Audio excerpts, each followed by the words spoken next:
Kumusta mga kasaliksik? Sa kasalukuyang panahon, ang Pilipinas ay nagsasagawa ng malawakang modernisasyon ng kanyang sandatahang lakas upang mapalakas ang depensa ng bansa at maprotektahan ang mga interes nito sa rehiyon. Ang mga hakbang na ito ay naglalayong tugunan ng mga hamon sa seguridad, lalo na sa harap ng mga umiiral na tensyon sa West Philippine Sea. Sa ilalim ng pamumuno ni Pangulong Ferdinand Bongbong Marcos Jr., isinulong ang iba't ibang inisyatiba upang mapahusay ang kakayahan ng militar ng Pilipinas. Isa sa mga pangunahing hakbang na ito ay ang plano ng militar ng Pilipinas na makuha ang Typhoon missile system mula sa Estados Unidos.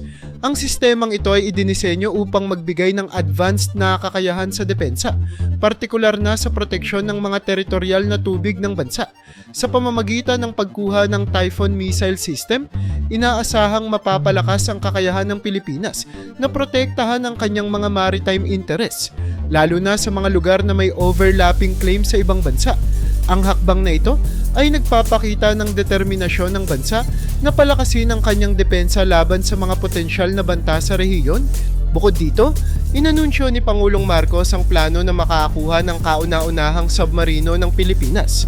Ang pagkakaroon ng submarino ay magbibigay sa hukbong dagat ng bansa ng kakayahang magsagawa ng mga covert operations at strategic deterrence na mahalaga sa pagpapanatili ng seguridad sa mga teritorial na tubig ng bansa. Ang hakbang na ito ay bahagi ng mas malawak na plano na palakasin ang kakayahan ng hukbong dagat at tiyakin ang seguridad ng mga maritime routes na mahalaga sa ekonomiya ng bansa. Hindi lamang sa hukbong dagat nakatuon ang modernisasyon. Nais din ni Pangulong Marcos na magkaroon ng mas malakas at mas malaking puwersa ng himpapawid upang maprotektahan ang bansa laban sa mga banta.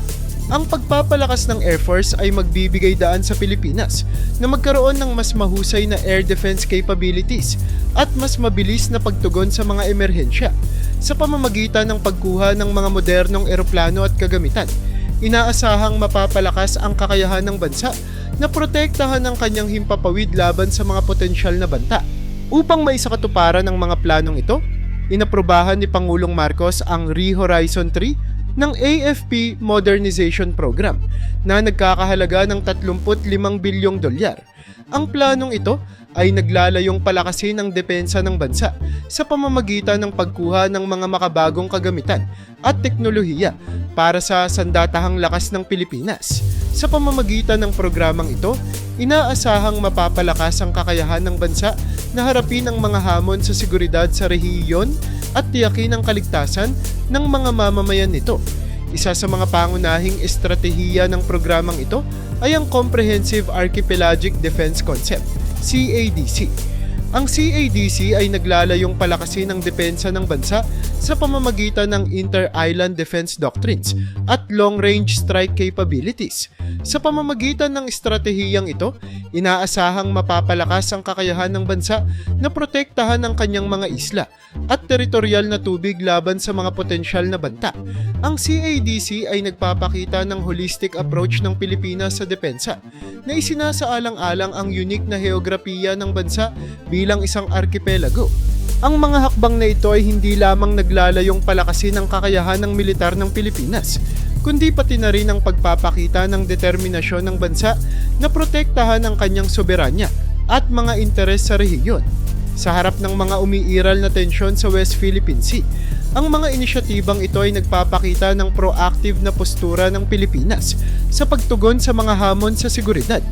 Sa pamamagitan ng modernisasyon ng sandatahang lakas, inaasahang mapapalakas ang kakayahan ng bansa na ipagtanggol ang kanyang teritoryo at tiyakin ang kapayapaan at seguridad sa rehiyon.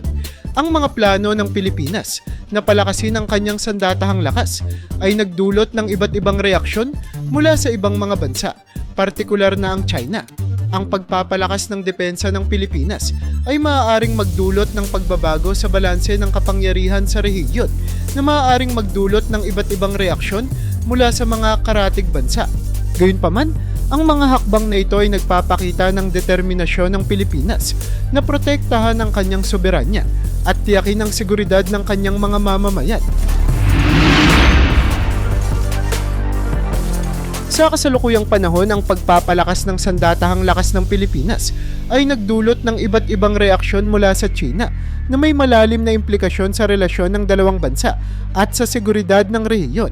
Ang mga hakbang ng Pilipinas upang palakasin ang depensa nito ay nagbunsod ng mga aksyon at pahayag mula sa China na naglalayong ipahayag ang kanilang posisyon at alalahanin. Isa sa mga insidenteng nagdulot ng pagkagulat sa China ay ang presensya ng bagong barko ng Pilipinas sa West Philippine Sea. Ang pag-deploy ng Pilipinas ng mga makabagong barko sa rehiyong ito ay nagdulot ng iba't ibang reaksyon mula sa China na nag-aangkin ng malaking bahagi ng South China Sea. Ang hakbang na ito ng Pilipinas ay nagpapakita ng determinasyon nitong protektahan ang kanyang teritoryo at karapatan sa karagatan na nagdulot ng pagkabahala sa panig ng China. Bilang tugon sa mga bagong batas ng Pilipinas na naglalayong protektahan ang soberanya at karapatan ng bansa, naging mas agresibo ang China sa kanilang mga aksyon sa rehiyon. Ang mga batas na ito na naglalayong palakasin ang depensa ng Pilipinas at tiyakin ang proteksyon ng mga teritorial na tubig nito ay tinugunan ng China sa pamamagitan ng mas agresibong presensya ng kanilang Coast Guard at mga barkong pandigma sa West Philippine Sea. Ang pagtaas ng tensyon na ito ay nagdulot ng pangamba sa posibleng paglala ng sitwasyon sa rehiyon. Bukod dito, nagpahayag ng pagkondena ang China sa patuloy na pakikipagtulungan ng Pilipinas sa Estados Unidos, lalo na sa usapin ng mga bagong armas at depensa. Ang lumalalim na ugnayan ng Pilipinas at Estados Unidos sa larangan ng depensa ay itinuturing ng China bilang banta sa kanilang interes sa rehiyon. Ang mga kasunduan at pagsasanay militar sa pagitan ng Pilipinas at Estados Unidos ay nagdulot ng pagkabahala sa China na nag-aalala sa posibleng pagbabago ng balanse ng kapangyarihan sa rehiyon. Partikular na nagdulot ng pag-aalala sa China ang plano ng Pilipinas na makuha ang Typhoon missile system mula sa Estados Unidos. Ang sistemang ito ay may kakayahang magbigay ng advanced na depensa laban sa mga banta sa himpapawid at karagatan na maaaring magdulot ng pagbabago sa balanse ng kapangyarihan sa rehiyon. Ang pagkuha ng Pilipinas ng ganitong uri ng armas ay itinuturing ng China bilang hakbang na maaaring magdulot ng destabilization sa rehiyon at magpataas ng tensyon sa pagitan ng dalawang bansa. Bilang tugon sa mga hakbang na ito ng Pilipinas, tumaas ang presensya ng Chinese Coast Guard sa West Philippine Sea. Ang pagdami ng mga barko ng China sa rehiyon ay nagdulot ng ilang insidente sa pagitan ng dalawang bansa, kabilang ang mga ulat ng panghaharas ng Chinese Coast Guard sa mga mangingisdang Pilipino at mga barko ng gobyerno ng Pilipinas. Ang mga insidenteng ito ay nagdulot ng pagtaas ng tensyon at nagpataas ng pangamba sa posibleng paglala ng sitwasyon sa rehiyon. Ang mga hakbang ng China bilang tugon sa pagpapalakas ng sandatahang lakas ng Pilipinas ay nagpapakita ng kanilang determinasyon na protektahan ang kanilang mga interes sa rehiyon. Gayunpaman, ang mga aksyon na ito ay nagdulot din ng pagtaas ng tensyon at nagpataas ng pangamba sa posibleng paglala ng sitwasyon sa West Philippine Sea. Ang patuloy na pagtaas ng presensya ng militar at mga insidente sa pagitan ng dalawang bansa ay nagpapakita ng kahalagahan ng diplomatikong pag-uusap at kooperasyon upang maiwasan ang posibleng paglala ng sitwasyon at mapanatili ang kapayapaan at katatagan sa rehiyon. Sa kabila ng mga tensyon, mahalaga para sa Pilipinas na ipagpatuloy ang mga hakbang na magpapalakas sa kanyang depensa at magtitiyak ng proteksyon sa kanyang soberanya at teritoryo. Ang pakikipagtulungan sa mga kaalyado tulad ng Estados Unidos ay nagbibigay ng karagdagang suporta at kakayahan sa bansa upang harapin ang mga hamon sa seguridad. Gayunpaman, mahalaga rin na panatilihin ang bukas na linya ng komunikasyon sa China upang maiwasan ang mga hindi pagkakaunawaan at mapanatili ang kapayapaan sa rehiyon. Ang sitwasyon sa West Philippine Sea ay nananatiling masalimuot at puno ng hamon. Ang mga hakbang ng Pilipinas upang palakasin ang kanyang sandatahang lakas ay nagdulot ng iba't ibang reaksyon mula sa China na nagdulot ng pagtaas ng tensyon sa rehiyon. Sa kabila nito, mahalaga para sa dalawang bansa na magpatuloy sa diplomatikong pag-uusap at kooperasyon upang maiwasan ang posibleng paglala ng sitwasyon at mapanatili ang kapayapaan at katatagan sa rehiyon. Ang balanseng paglapit sa pagpapalakas ng depensa at diplomasya ay susi upang matiyak ang seguridad at kapakanan ng mga mamamayan ng Pilipinas at ng buong rehiyon.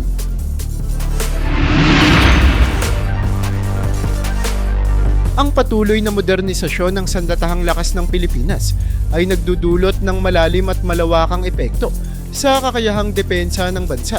Sa pamamagitan ng pagkuha ng mga makabagong armas at teknolohiya, ang Pilipinas ay nagiging mas handa at epektibo sa pagharap sa iba't ibang banta sa seguridad, lalo na sa rehiyong Asia-Pasipiko. Ang mga hakbang na ito ay hindi lamang nagpapalakas sa pisikal na kakayahan ng militar, kundi pati na rin sa estratehikong posisyon ng bansa sa internasyonal na komunidad. Isa sa mga pangunahing benepisyo ng modernisasyon ay ang pagpapalakas ng deterrence sa rehiyon. Sa pamamagitan ng pagkuha ng mga makabagong armas, tulad ng advanced missile systems at modernong sasakyang pandigma, ang Pilipinas ay nagkakaroon ng kakayahang pigilan ang anumang potensyal na agresyon mula sa ibang bansa. Ang presensya ng mga makabagong kagamitan ay nagsisilbing babala sa mga posibleng kalaban na ang bansa ay handang ipagtanggol ang kanyang soberanya at teritoryo. Ang ganitong postura ay mahalaga upang mapanatili ang balanse ng kapangyarihan sa rehiyon at maiwasan ang anumang uri ng pananakop o panghihimasok. Bukod dito, ang pagpapabuti ng maritime security ay isa pang mahalagang aspeto ng modernisasyon. Bilang isang arkipelagong bansa na may malawak na teritorial na tubig, ang Pilipinas ay nahaharap sa mga hamon tulad ng ilegal na pangingisda, smuggling, at pagpasok ng mga hindi autorisadong sasakyang pandagat. Sa pamamagitan ng mga bagong sistema ng armas at teknolohiya, mas mapoprotektahan ng bansa ang kanyang mga karagatan. Ang mga makabagong radar systems, patrol vessels, at surveillance equipment ay nagbibigay daan sa mas epektibong monitoring at pagpapatrolya sa mga teritorial na tubig. Ito ay nagre-resulta sa mas mataas na antas ng seguridad at proteksyon sa mga likas na yaman ng bansa. Ang modernisasyon ng mga kagamitan ay nagdudulot din ng pagtaas ng morale sa hanay ng mga sundalo. Ang pagkakaroon ng makabagong armas at teknolohiya ay nagpapalakas sa kumpiyansa ng mga miyembro ng sandatahang lakas sa kanilang kakayahang tuparin ang kanilang mga tungkulin. Ang kaalaman na sila ay may access sa mga pinakabagong kagamitan at teknolohiya ay nagbibigay ng inspirasyon at motibasyon upang maglingkod ng mas mahusay. Ang mataas na morale ay kritikal sa pagpapanatili ng epektibong puwersa militar dahil ito ay direktang nakakaapekto sa performance at dedikasyon ng mga sundalo sa kanilang mga misyon. Ang pagkakaroon ng makabagong armas ay nagbibigay daan din sa Pilipinas na makipag-alyansa sa ibang mga bansa sa rehiyon para sa kolektibong seguridad sa pamamagitan ng pagpapakita ng kakayahang makipagsabayan sa mga teknolohikal na pag-unlad sa larangan ng militar. Ang Pilipinas ay nagiging mas kaakit-akit na kaalyado para sa mga bansang may kaparehong interes sa seguridad at katatagan ng rehiyon. Ang mga joint military exercises, intelligence sharing, at iba pang anyo ng kooperasyon ay nagiging mas madali at epektibo dahil sa pagkakatugma ng mga kagamitan at doktrina. Ang ganitong mga alyansa ay mahalaga sa pagharap sa mga transnasyonal na banta tulad ng terorismo, piracy, at iba pang anyo ng organized crime. Bukod sa mga aspetong pangdepensa, ang mga bagong kagamitan ay maaari ring magamit sa mga operasyon ng pagtugon sa sakuna. Ang Pilipinas ay madalas tamaan ng mga natural na kalamidad tulad ng bagyo, lindol, at pagbaha. Ang mga makabagong sasakyang panghimpapawid, barko, at iba pang kagamitan ay maaaring magamit sa mabilis na pagresponde sa mga apektadong lugar. Halimbawa, ang mga helicopter at transport aircraft ay maaaring magamit sa pag-evacuate ng mga tao, paghahatid ng relief goods, at pagsasagawa ng search and rescue operations. Ang mga amphibious vehicles at naval vessels ay maaari ring magamit sa mga coastal areas na naapektuhan ng mga kalamidad. Sa ganitong paraan, ang modernisasyon ng sandatahang lakas ay hindi lamang nakatuon sa mga tradisyonal na tungkulin ng militar, kundi pati na rin sa humanitarian assistance at disaster response. Ang mga pagbabagong ito ay inaasahang magdudulot ng positibong pananaw mula sa publiko at internasyonal na komunidad. Sa loob ng bansa, ang mga mamamayan ay magkakaroon ng mas mataas na kumpiyansa sa kakayahan ng kanilang militar na protektahan sila mula sa iba't ibang banta. Ang pagpapakita ng pamahalaan ng dedikasyon sa pagpapalakas ng depensa ay maaaring magdulot ng pagtaas ng suporta mula sa publiko para sa mga programang pangmilitar at pangseguridad. Sa internasyonal na antas, ang Pilipinas ay maaaring makilala bilang isang responsableng miyembro ng komunidad ng mga bansa na handang mag-ambag sa pagpapanatili ng kapayapaan at katatagan sa rehiyon. Ang mga kaalyado at potensyal na kaalyado ay maaaring makita ang Pilipinas bilang isang mas kapani-paniwalang partner sa mga usapin ng seguridad at depensa. Sa kabila ng mga positibong epekto na ito, mahalaga ring isaalang-alang ang mga hamon na kaakibat ng modernisasyon. Ang pagkuha at pagpapanatili ng mga makabagong armas at kagamitan ay nangangailangan ng malaking pondo. Ang pamahalaan ay kailangang maglaan ng sapat na budget para sa mga programang ito nang hindi isinasakripisyo ang iba pang mahahalagang sektor tulad ng edukasyon, kalusugan at infrastruktura. Bukod dito, ang pagsasanay ng mga tauhan upang maging bihasa sa paggamit ng mga bagong kagamitan ay nangangailangan ng oras at resources. Ang integrasyon ng mga bagong sistema sa kasalukuyang istruktura ng militar ay maaari ring magdulot ng mga teknikal at logistical na hamon. Sa kabuuan, ang modernisasyon ng sandatahang lakas ng Pilipinas ay nagdudulot ng malalim at malawakang epekto sa kakayahang depensa ng bansa. Ang mga hakbang na ito ay nagpapalakas sa kakayahan ng Pilipinas na harapin ang iba't ibang banta sa seguridad, nagpapabuti sa maritime security, nagpapataas ng morale ng mga sundalo, nagpapalawak ng kakayahang makipag-alyansa, at nagpapabuti sa kakayahang tumugon sa mga sakuna. Ang mga positibong pagbabagong ito ay inaasahang magdudulot ng mas mataas na kumpiyansa mula sa publiko at mas positibong pananaw mula sa internasyonal na komunidad. Gayunpaman, mahalaga ring harapin ang mga hamon na kaakibat ng modernisasyon.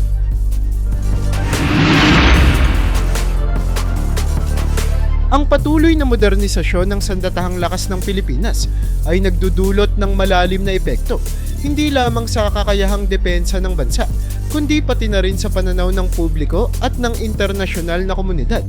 Ang mga hakbang na ito ay naglalayong palakasin ang seguridad ng bansa at tiyakin ang proteksyon ng soberanya nito sa pamamagitan ng mga makabagong kagamitan at estratehiya. Inaasahang magdudulot ito ng positibong pagbabago sa iba't ibang aspeto ng lipunan at relasyon sa ibang bansa. Una, ang modernisasyon ng militar ay maaaring magdulot ng pagtaas ng pagtitiwala ng publiko sa kakayahan ng sandatahang lakas na protektahan ng bansa.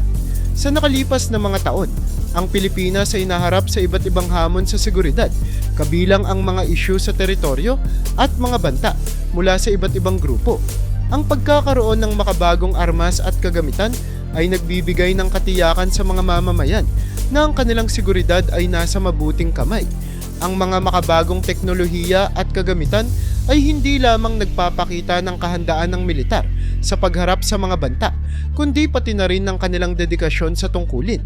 Ang ganitong pagpapakita ng lakas at kahandaan ay nagdudulot ng pagtaas ng kumpiyansa ng publiko sa kanilang mga tagapagtanggol.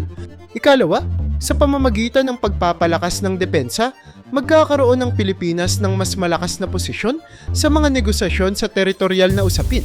Ang mga issue sa teritoryo, partikular na sa West Philippine Sea, ay matagal nang naging sentro ng tensyon sa rehiyon. Sa pagkakaroon ng mas pinalakas na sandatahang lakas, ang bansa ay nagkakaroon ng leverage sa mga diplomatikong usapan. Ang mga kaalyado at maging ang mga potensyal na kalaban ay makikita ang seryosong postura ng Pilipinas sa pagtatanggol sa kanyang mga karapatan. Ang ganitong kalagayan ay nagbibigay ng mas mataas na tsansa para sa makatarungan at balanseng kasunduan sa mga usaping teritorial. Ikatlo, ang pagpapakita ng determinasyon ng Pilipinas na protektahan ang kanyang soberanya ay maaaring magdulot ng suporta mula sa ibang bansa at internasyonal na organisasyon. Sa isang global na komunidad kung saan ang kooperasyon at mutual respect ay mahalaga, ang isang bansa na nagpapakita ng dedikasyon sa kanyang seguridad ay kadalasang nakakatanggap ng respeto at suporta mula sa iba. Ang mga kaalyado at maging ang mga neutral na bansa ay maaaring magpahayag ng kanilang suporta sa pamamagitan ng iba't ibang anyo ng kooperasyon tulad ng joint military exercises, intelligence sharing, at iba pang collaborative efforts. Ang ganitong suporta ay hindi lamang nagpapalakas sa depensa ng bansa, kundi pati na rin sa kanyang posisyon sa internasyonal na entablado. Ika-4, ang pag-unlad ng industriya ng depensa ay maaaring magdulot ng mga oportunidad sa ekonomiya.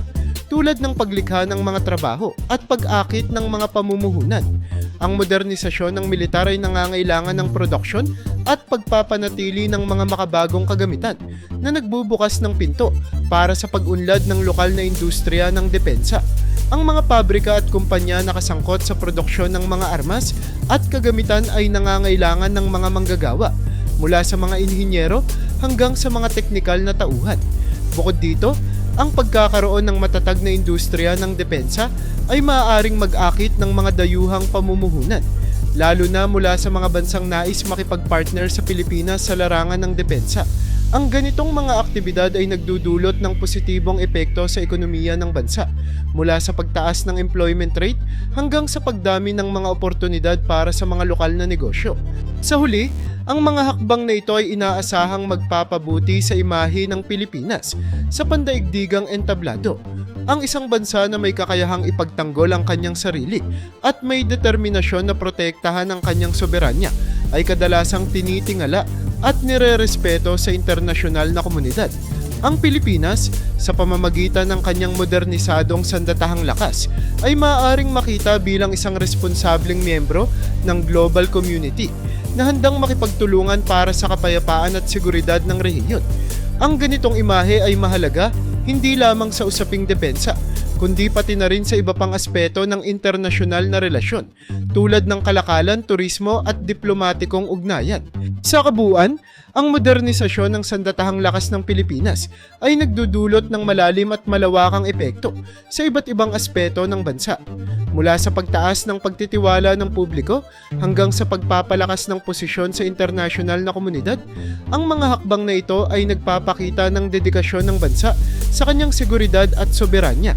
Habang patuloy ang mga pagsusumikap na ito, mahalaga ring isaalang-alang ang balanseng paglapit upang matiyak na ang mga benepisyo ay mapapakinabangan ng husto at ang mga posibleng hamon ay maagapan ng maayos.